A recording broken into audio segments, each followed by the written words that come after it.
human replacement is a factor, right? But what concerns you most about the rise of AI, Dennis? I think right now it's the fact that we went from high regulatory and now we're going to the Wild West. We're removing those guardrails. That's what concerns me. I think the enabler is absolutely wonderful. Yeah. The fact that we can free up a doctor to spend more time making eye-to-eye contact with a patient is wonderful. But that lack of regulatory we're starting to go towards is frightening. Yeah, I agree. Matt, do you have any thoughts on that? Yeah, I do. Many, which I'll keep brief. Personal or IBM? A little bit of both, although I always speak for myself on these. But, I always think about it as governance is what you're required to do. Ethics is what you do when there's no governance. I agree that we're seeing a lot of repealing of governance and regulations, at least in the United States. But what I'm not seeing the sprawl of inappropriate use of AI because, as you mentioned earlier, the cost and the complexity of it is so high, and people are realizing that now. That they're like, you know what, let's just not put AI on everything. Let's be more frugal and more judicious with it and make sure that we're doing it the right ways for the right things. And I think that's, as long as we continue to maintain that mindset and everybody continues to build in those ways responsibly, the governance isn't going to matter as much because the people are going to be building it, using it in the right ways at the right times, which is what we're seeing also with companies like Siemens. They're all kind of starting to realize this. And they're also realizing that the large consumer models for, a flat rate per person per month are not the cure-alls. They're not capable of doing everything, even though they can do a little bit of everything. So that's what we're seeing is that little bit of mixture, and we're starting to see the conversion. And it's a very positive sign.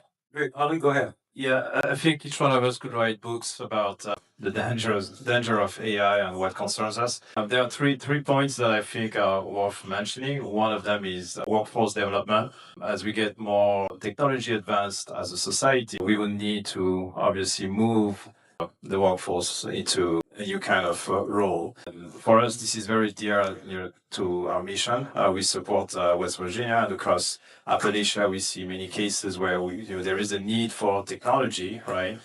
For last mile connectivity, last mile healthcare solutions, but at what cost? How do you train your users to, onboarding AI-driven solutions, the impact of the loss of manufacturing jobs, right?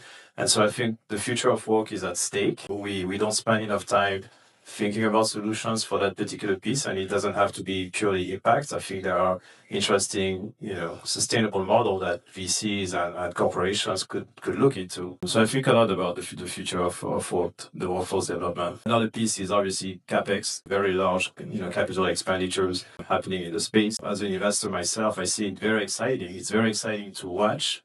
I'm not sure how exciting I would be to put all my money in that race, because I don't see an end to it. And I think it will actually get worse because, a lot of the large incumbents are investing in, GPU infrastructure after the rise of that technology from CPUs. Well, in 5 years, it's going to be about photonic chips, right? So are we going to really the same sort of race again, right, in 5 years? And after that, we have quantum chips coming. So I see no end to it. Maybe it's a necessary evil because we do need to build the right infrastructure. I don't think we'll have a lot of winners in that space. So as an investor, and I'm mostly evolving in the VC space, we do a little bit of PE, even though it's exciting to watch and we have investments in that space. I'm not too sure about, joining it.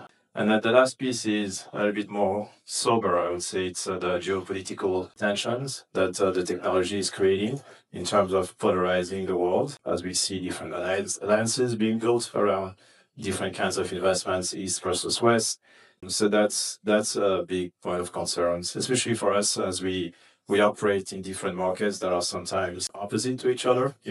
We think about the geopolitical consequences of our investments.